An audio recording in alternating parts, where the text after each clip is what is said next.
ప్రపంచం మొత్తానికి దేవుడు ఒక గ్రంథాన్ని ఇవ్వకుండా పాత నిబంధన వ్రాయబడింది హీబ్రూ భాషలోనైనా, క్రొత్త నిబంధన వ్రాయబడింది గ్రీకు భాషలోనైనా, అక్కడక్కడ అరాము భాషలోని పదాలు మనకు కనబడుతున్న బైబిల్ మొత్తం 3 భాషల్లో రాయబడింది. ఈ 3 భాషలు మనవి కాదు. మనకు హీబ్రూ రాదు, గ్రీకు రాదు, అరాము రాదు. కానీ దేవుడు నీకు ఈ భాషలు రాకపోయినా నీకొచ్చిన భాషలో నేను ట్రాన్స్లేట్ చేయిస్తానని ఆయనే తర్జుమా చేయించి మనకిచ్చాడు ఈ గ్రంథం.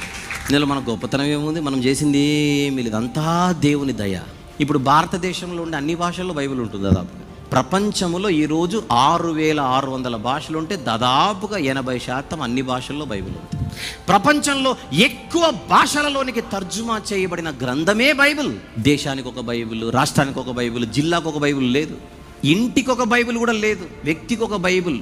కొంతమంది దగ్గర అయితే 2 బైబిల్స్ కూడా ఉన్నాయి.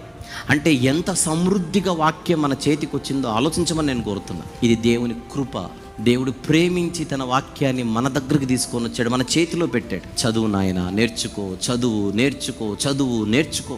కొంతమంది ఇప్పుడు దేవుని దగ్గర తప్పించుకోవచ్చు. నాకు చదువు లేదు కదా దేవుడా, నేను చదవలేని పక్కన పెట్టవచ్చు. అలాంటి వాళ్ళు కూడా బుక్ అయిపోతారు. ఎందుకని అడిగితే, నీకు చదువు లేకున్నా బ్యాంకులో బ్యాంక్ అకౌంట్ పుస్తకం ఎట్లుందమ్మా అని అడుగుతాడు. ఇంకేం అడగడు. నీకు చదువే లేదు కానీ పాస్బుక్ ఎట్లా వచ్చిందని అడుగుతాడు అంతే. చదువు లేదు కానీ డ్వాక్రా మహిళల సంఘంలో సభ్యత్వం ఎట్లా వచ్చిందని అడుగుతాడు. చదువు లేదు కానీ చేతిలో మొబైల్ ఎందుకుందని అడుగుతాడు. చదువు లేదు కానీ వ్యాపారంలో నువ్వెంత అమ్ముతున్నావు, వాళ్ళెంత కొనుక్కున్నారు, వాళ్ళెంత ఇచ్చారు, నువ్వెంత ఇవ్వాలి, లెక్కలు నీకు ఎలా తెలుసు అని అడుగుతాడు. దెబ్బకు నోరు మూసుకోవాల్సిందిగా మాటలు లేవు అక్కడ. చదువు ఒకటే లేదు కానీ ప్రపంచాన్ని దున్నయట్లేదు ఈరోజు.